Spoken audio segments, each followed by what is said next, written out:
Bonjour à tous et toutes et bienvenue au Good Morning Trading. Je suis très heureux de vous retrouver. Nous sommes le 23 mars 2021. Un trader parle au trader et on va faire le point sur l'actualité des marchés financiers. Une actualité qui est assez complexe à l'heure actuelle puisque comme vous le voyez, ce qui touche vraiment les marchés, surtout européens, c'est le reconfinement en Europe. On en parle beaucoup. Dans la nuit de lundi à mardi, Angela Merkel a prolongé le confinement en Allemagne. Ça se passe plutôt mal en Allemagne jusqu'au 18 avril, avec des mesures extrêmement sévères, notamment pour les fêtes de Pâques qui sont extrêmement suivies en Allemagne, donc ils vont essayer de limiter les contaminations et autres carnavals marseillais en Allemagne. Alors à noter qu'ils ont des mesures extrêmement strictes et qu'ils ont des taux de contamination qui sont 2 à 3 fois inférieurs à celui de la France. Donc c'est vraiment une action, on va dire, forte de l'Allemagne. Et ça contrarie un petit peu les indicateurs, notamment les indices. Le DAX ce matin baisse de moins 0,33%. Pourquoi? Parce que on commence à se poser des questions sur le dynamisme de l'économie européenne. On a la Deutsche Bank par exemple qui a divisé par deux ses prévisions de croissance pour l'Allemagne pour le second trimestre. Donc pour avril, mai, juin, ils ont divisé par deux le taux de croissance qu'ils avaient prévu pour l'Allemagne. Ils avaient prévu 4% et ils sont tombés à 2%, notamment à cause des mesures de confinement. Mais c'est une période transitoire parce que les vaccins arrivent de plus en plus vite et on va avoir un effet de masse à partir du mois à peu près de mai-juin. Et donc ça va certainement nous faire le système actuellement des Américains où ça déconfine, où comme tout le monde peut à peu près se faire vacciner s'il le souhaite, ça c'est plus du tout à l'ordre du jour dans l'esprit des Américains. Souvent, on a un décalage avec les Américains au niveau économique de 5 à 6 mois. Même au niveau de la vaccination, on a un décalage avec les Américains de 5 à 6 mois. Donc c'est intéressant parce que les Américains sont un indicateur avancé de ce qui va nous arriver. Donc là, on est en mars, on rajoute 6 mois, 5-6 mois, août, septembre. On devrait être tranquille vis-à-vis du vaccin. Et donc les craintes que l'on a actuellement pour la croissance européenne sont peut-être déjà finalement pricées parce on baisse très peu et on est encore assez haut. Au niveau du calendrier boursier, on a important à 17h, on a l'audition du président de la Fed, de Jérôme Powell, devant la commission des services financiers de la Chambre des représentants. Donc en simplifiant, vous avez la commission, au niveau français, ce serait l'équivalent de la commission des finances de l'Assemblée nationale qui auditionnerait le président de la Banque de France. Voilà. Bon, sauf que Powell, ça peut faire énormément bouger les marchés en fonction des questions et réponses. On va le questionner sur l'inflation, etc., tous les problèmes, la reprise américaine, et en fonction de ces réponses, ça peut bouger. Donc à partir de 17h, généralement ça dure une heure, une petite heure, entre 17h, 18h, voire 18h30, s'il y a vraiment des questions-réponses assez marquées, ça peut bouger un petit peu de manière inattendue. Donc il va falloir faire attention à ce créneau-là et pas être par exemple extrêmement lourdement positionné, parce que si Powell dit quelque chose et que ça part dans l'autre sens, ou il faut prendre très rapidement ses pertes, ou alors on est plutôt mal. Donc voilà, vous savez que le créneau 17h-18h, bon, en plus 17h30 c'est la clôture des marchés européens, c'est peut-être pas le meilleur moment pour intervenir en force sur les marchés. Voilà, donc on a un climat psychologique des marchés qui est positif aux États-Unis, hésitant en Europe, et puis en Asie c'est pareil, c'est mitigé, hein. Ils sont légèrement dans le rouge, notamment en Chine, et puis d'autres indices sont un petit peu flat. Donc là on sent qu'on est dans une zone d'incertitude. Est-ce qu'on continue la hausse? Mais on n'a pas vraiment de signaux bien positif. Et est-ce que l'on baisse, mais en même temps, si on se met à vendre, si les cours baissent, on ne va pas profiter du rebond qui est quasiment sûr et certain, sauf apparition d'un nouveau variant tueur ultra rapide. Mais on sait que l'économie va avoir un gros boom quand tout ça ce sera à peu près terminé sur les plus grosses zones économiques. Donc à partir d'août, septembre, octobre, on devrait vraiment voir un gros boom. Donc délicat pour les investisseurs. Voilà. Des fois c'est très clair la tendance, là un petit peu moins. En fait, si on est dans une tendance d'attente, donc il va falloir faire des beaux petits coups boursiers mais assez rapides. N'hésitez pas à vous abonner sur la chaîne, à liker ces vidéos pour que je me lève tous les matins. C'est ma seule source de motivation. Je vous rappelle que la chaîne est gratuite et sans publicité, donc je carbure, à certains au shit, moi au pouce. Voilà, hein, chacun fait ce qu'il peut dans la vie. On va voir plus en détail l'analyse technique. Donc sur le Nasdaq, alors ça c'est intéressant. On a eu une accélération très nette et on continue sur à l'ouverture des marchés américains, et on a été tapé, vous voyez, le point pivot mensuel, et boum, on n'a pas réussi à le franchir, et là on est même largement en dessous. Alors ça a été un petit peu énervant pour moi, puisque je suis rentré à 12 009 le matin, donc à peu près sur cette zone là, et puis sur cette bougie là je suis sorti flat. Donc après j'ai attendu l'ouverture des marchés américains, donc j'ai quasiment acheté au plus bas de la journée, et puis on a eu cette accélération. J'ai attendu, voilà, j'ai pas trop cru, j'ai attendu, et puis ça s'est mis à monter, puis ça, bon, vous connaissez, quand vous n'êtes pas dans le bon timing, bon ça va, j'étais pas vendeur, parce que là j'aurais été décapité, mais comme vous n'êtes pas dans mon timing, j'attendais un essoufflement, un retournement, et puis bah, il n'y a simplement pas eu de retournement, c'est monté en ligne droite, et tous les 50 points, vous vous dites, et mince si j'étais rentré, et mince si j'étais rentré, et mince si j'étais rentré, et mince si j'étais rentré, et maintenant si je rentre, non, j'ai toutes les chances de me faire décapiter, et c'est souvent ce qui arrive, mais voilà, bon, c'est pas grave, hein. L'important c'est d'être encore là le lendemain. Et là, ce qui m'intéresse sur le Nasdaq, c'est ce petit rebond qu'on a eu pile sur le point pivot journalier et qui est à hauteur des 13 000 futurs.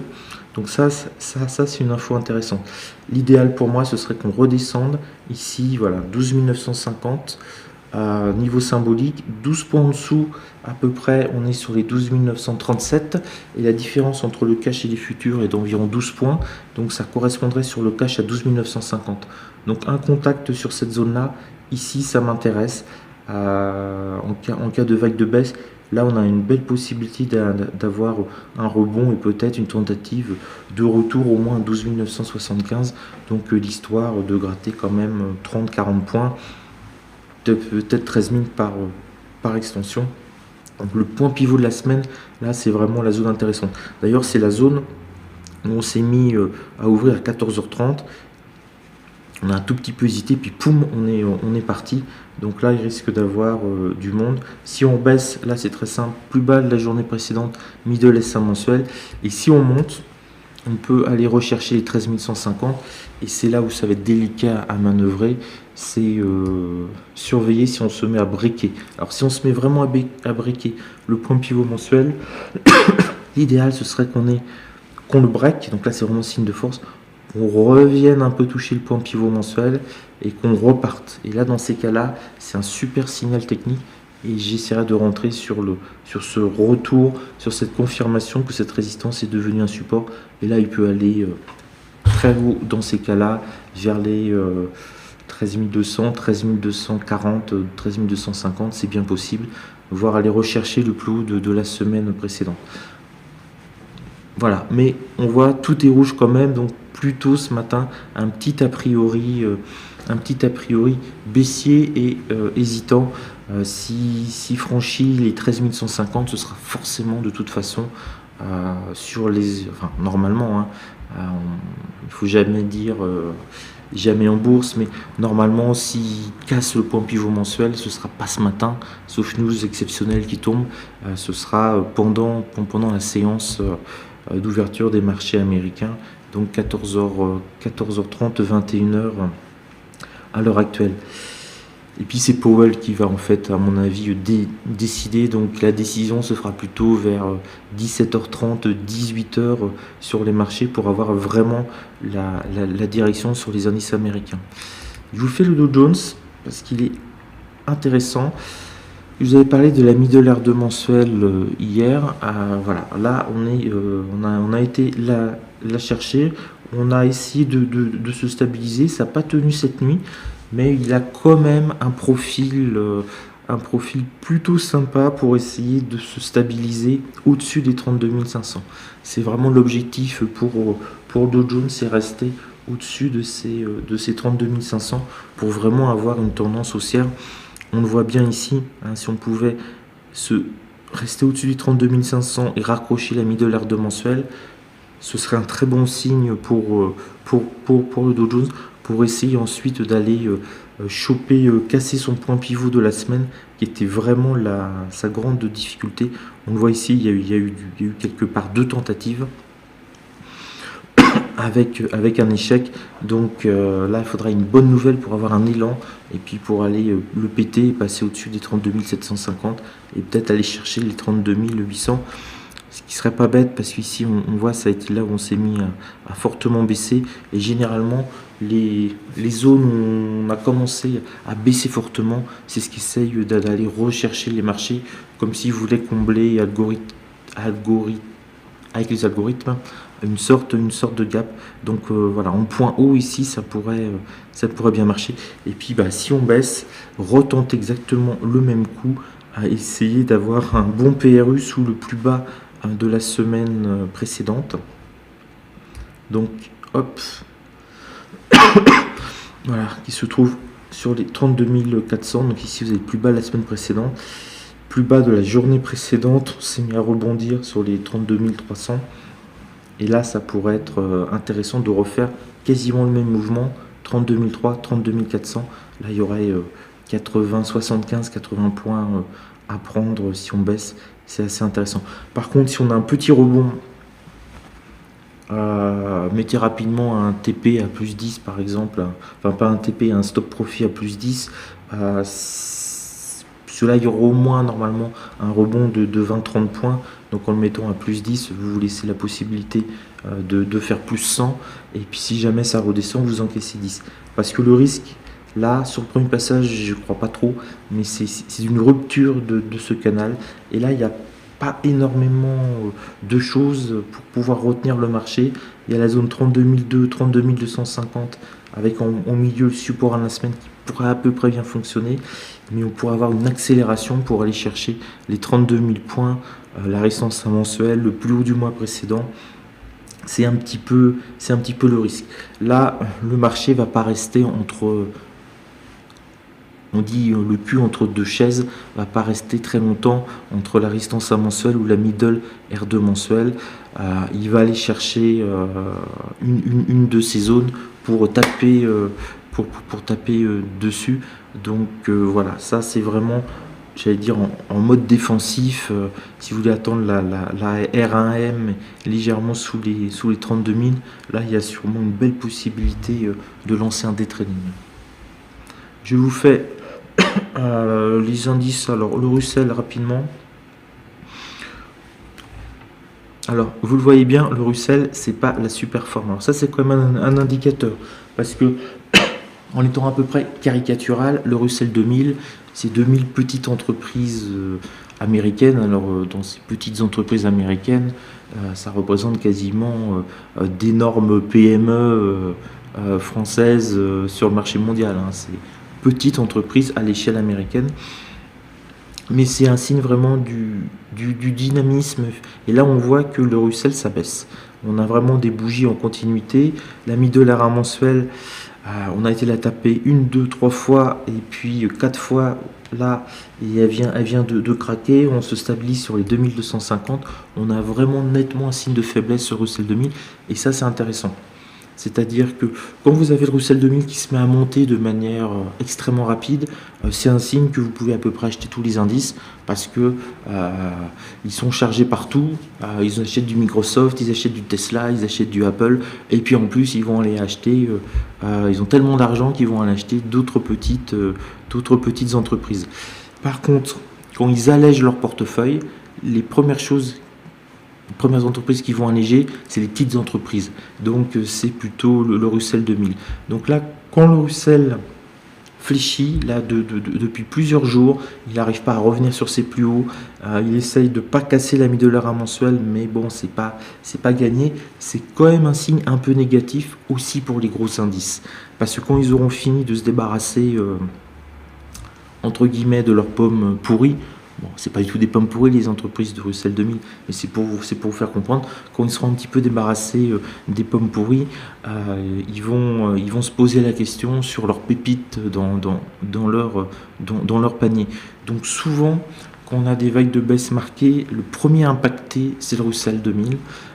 Et ensuite, quelque part, ça se diffuse aux autres indices. Et pareil, quand on a une vague de hausse un peu irrationnelle, c'est quand le Russell 2000 explose. Ça veut dire qu'ils ont tellement de pognon qu'ils ne savent même plus trop quoi acheter. Ils achètent un petit peu tout ce qui se passe sous leurs yeux, si j'ose dire. Donc Russell 2000 qui baisse comme ça, c'est un signe quand même comme quoi il faut faire un petit peu attention si ça se diffuse aux grosses capis. Le S&P 500, le point pivot de la semaine qui a fait office de rebond dans la nuit, bon, ça c'est un classique. Il se porte plutôt bien quand même, hein, là sur le S&P 500. Tentative de rebond. Il a bloqué sur la zone des 3950. Difficile à franchir. Donc là, bon, il faudrait un effet Powell pour réussir vraiment à péter les 3950 et revenir au contact de la résistance à mensuelle. Voilà, c'est ce que l'on voit là. Là, il est en train de nous faire une partie de ping-pong. Rebond sur la middle hour mensuelle et tentative d'aller toucher au moins la résistance mensuelle. C'est ce qu'il a essayé hier. Il va peut-être essayer de nous le refaire. Et si c'est un échec, on revient sur la middle hour mensuelle sous les 3009. C'est une très très grande probabilité. S'il ne réussit pas à revenir au contact de la résistance mensuelle et à se maintenir, on aura dans ces cas-là la vague baissière. Ça peut être ici la fin du rebond. Le CAC 40. Alors le CAC 40, il a morflé. Il a morflé. Pourquoi? Parce qu'il a pété les 6000 points et il n'a pas réussi à les rattraper. Il y a eu un rebond assez classique sur la zone des 5950. Donc je vous dis souvent, essayez d'acheter 10 points en dessous, c'est pas mal. Donc 5950 moins 10 points, ça faisait 5940. On était à peu près ici, ça faisait à peu près le plus bas de la journée. Réintégration des 5950. Tentative de revenir assez classique jusqu'à 12h30 sur les 6000. Mais là, on voit vraiment le manque de force en fait. Le manque d'appétit pour remonter le CAC 40 au-dessus sur les 6000 points. Donc ça, c'est quand même un petit signe de faiblesse. Et puis après, un range un range de 20 points tout le reste de la journée. J'allais dire totalement chiant et inutile. Mais voilà. Et ce matin, on a été tapé donc pile le plus bas de la journée précédente, de lundi. Et on n'arrive pas là à rebondir. Il est quand même 8h20. Donc plutôt un signal baissier. Hein. Éventuellement, si on monte, on peut aller chercher le support 1 de la semaine. Et c'est là où il faudra regarder la réaction sur le CAC 40. Si on remonte et que si c'est le support 1 de la semaine, on s'en rapproche, on fait 5949, 5950, 5951 et poum, on se prend une claque, c'est que très nettement la tendance est baissière et que les vendeurs après s'être mis sur les 6000 et avoir fait descendre, se mettent sur le support 1 de la semaine légèrement au-dessus pour coller des baffes. Donc là, si on a un rebond, ce qui est très intéressant, c'est de voir ce qui se passe à 5950. Est-ce que les vendeurs vont être là pour le faire redescendre à 5930, 5925 et que le CAC 40 se mette à stagner là? Là, ça veut dire qu'on a vraiment un début de pression vendeuse importante. Par contre, si on réintègre les 5950 et qu'ils se mettent à tricoter sur le support 1 de la semaine, Ça veut dire que les vendeurs ne sont pas encore massivement sur ce niveau-là et que ça devient une sorte de niveau d'équilibre et que personne ne sait quoi faire sur le CAC 40. Est-ce qu'on va redescendre à 5009? Est-ce qu'on va remonter à 6000? Mais c'est ça qui va être très intéressant à voir sur le CAC 40, à surveiller. À mon avis, c'est si on revient donc sur les 5950, sur le support de la semaine et ce qui se passe. Mais on n'a quand même pas un profil de vainqueur, de grand gagnant. Et là, vous voyez, on a exactement la même chose. On baisse, et puis on va essayer de rebondir. Et le premier support important, c'est le plus bas de la semaine précédente. Échec. Échec, échec. Donc là, on voit vraiment qu'à chaque fois qu'il y a une tentative de rebond, pour le moment, les vendeurs sont sur toutes les résistances importantes. Donc là, il pourrait être sur le support 1 de la semaine ou sur la middle R2 mensuelle. C'est les deux zones à surveiller pour voir s'il ne recolle pas une baffe pour redescendre le CAC 40. Sur le DAX 30, alors c'est assez clair sur le DAX 30, c'est qu'il commence à rentrer dans un range. On le voit ici à la taille des bougies. Journée de vendredi, journée de lundi, là à l'heure actuelle il ne s'est pas passé grand chose et puis il tente de rester au contact de la résistance 2 mensuelle. On a une petite baisse, alors sur les trois indices européens c'est lui qui baisse le moins pour le moment, malgré les annonces d'Angela Merkel, la Deutsche Bank qui divise par deux les prévisions de croissance pour le deuxième trimestre 2021 en Allemagne. Il résiste plutôt pas mal. Ce que je trouve intéressant, c'est ici à 9h la bougie qu'on a eue. Hier, on s'est mis à baisser fortement et poum, ça s'est mis à remonter à tout va. Là, ça veut nous dire que sur la zone des, comme par hasard, un 50, sur la zone des 14 550, ici, il y avait du monde et surtout, vu la vitesse sur laquelle on s'est mis à rebondir, ils n'ont pas hésité très longtemps. Donc pour moi, c'est vraiment une indication forte. C'est que dans ce range qui se constitue, on a cette zone-là des 14 550 qui est à forte potentiel de rebond. On a repris quand même en ligne droite presque 1%, presque 14 690. Donc ça, 1% d'amplitude à l'ouverture après avoir touché ce point bas, c'est que c'est vraiment un point bas super intéressant.